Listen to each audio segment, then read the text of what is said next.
Kia ora and welcome to the second of our series of videos talking about age concern, Auckland over the ages, remembering that we're celebrating our 75th anniversary this year. But where did it all start?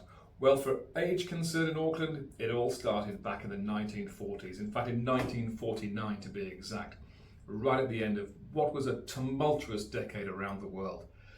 And for older people, the changing the way the world was working had profound impacts.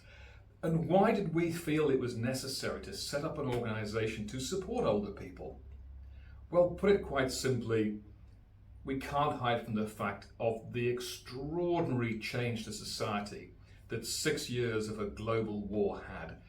And even though New Zealand was, on the one hand, a long way from the front line, for New Zealand men and women, it was a dramatic time, a time when those who had to fight went to fight, and for those that stayed at home, they had to keep the home fires burning. And sadly, for many families, sons, husbands, brothers, daughters, mothers never returned from the war. And for many others who did return, their lives would never be the same again. And what this meant was that those traditional family structures that we'd all grown up with over the years, the previous decades, where close-knit families would support one another, where the younger generations would look after the older generations, we first started to see that break down during the 1940s. Not because of any great upheaval in sort of societal revolution, but simply because many people weren't coming home from the fronts in Europe and in Asia. And that meant organisations that were supporting people had to step in and had to replace those lost sons and husbands to support people who were now older but had to now look after themselves without that familial support. And so back in 1949 in Auckland, Age Concern Auckland, it was called something different back then. The Auckland Seniors Welfare League became Age Concern Auckland a bit later on. But in principle, it was set up to support the needs of those older people who needed that sort of help. And if we think back all those years, we were coming out of the back of a period of severe austerity during the war. The first signs of hope, the first signs of new progress, of moving forward, of actually seeing the quality of life improve year on year was starting to flourish.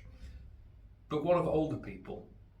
Well, if we think about it, did we have a superannuation? Did we have a pension? Well, we had age benefit.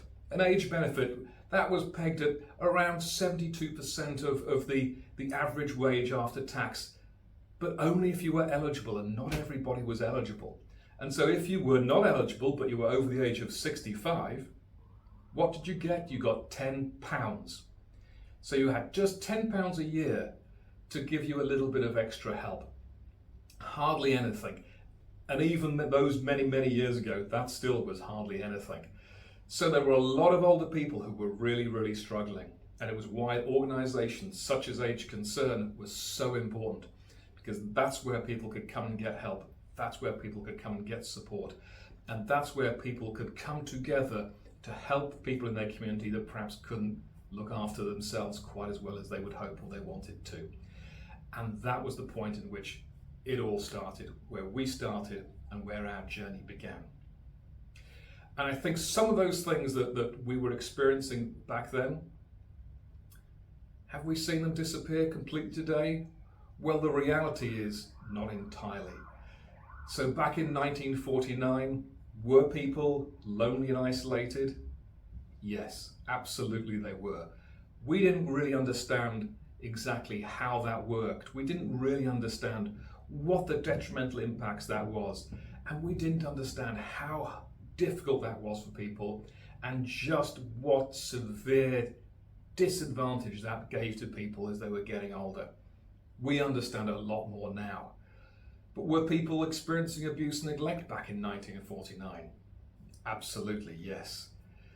Was it reported? No. What we do know is back then, it was such a sense of shame, of embarrassment to put your hand up as an older person to say, I can't cope, I'm struggling, I'm being victimised, I'm being abused. We have to reflect that this was on the back of 6 years of global conflict. People were resilient. People had to be resilient. People couldn't put their hand up to say, I'm struggling, because of the memories of all that struggle, all that suffering that had gone on before. So we know it was happening, but we know that people weren't really reaching out for help. What an improvement it is over the decades that now we encourage people to say, if you ever do need help, if there's something in life that isn't quite working out for you, if there are challenges you can't face on your own, you can reach out. You can reach out to Age Concern and we can support you. What a huge difference it's made over the decades that we now feel that's okay, that's the right thing to do. And we also know that because we were seeing this beginning of a change in how society was structured, that we were seeing more older people having to cope on their own. Whereas before they tended to be looked after by extended families. Now in some parts of New Zealand, in some parts of Auckland, in some communities, we still rely heavily on our extended families, on our whānau, on our community. But the sad reality is that for many older people, those family connections have broken down, or they don't exist at all. Or worse still, sometimes those family connections are the ones that are causing them the problems. They're the ones that are causing the abuse and the neglect.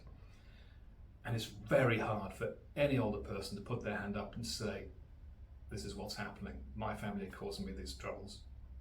But as we always say, reach out. You can reach out to Age Concern and we can support you. It's entirely anonymous, it's entirely private. You can have a conversation with us just to let us know what's going on in your life, and then we can help you. We've moved a long way since 1949, but we've got a long way to go still. When I read back at the things that were happening for older people all those decades ago, there was a sense of optimism, and there was a sense of a hope, and there was a sense that nothing was beyond us. There was a sense that nothing was impossible. So we saw these difficulties.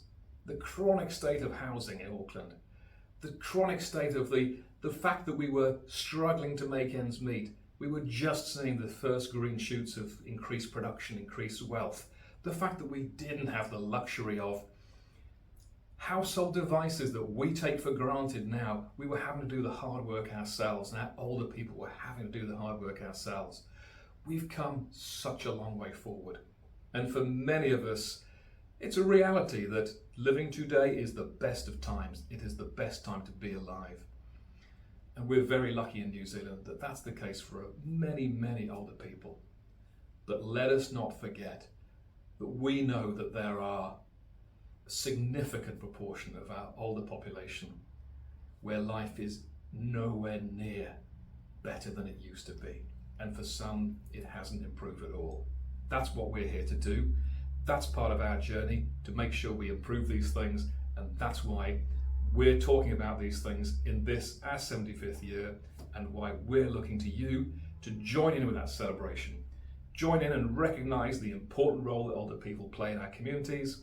Join in by helping Age Concern to meet the needs of those older people.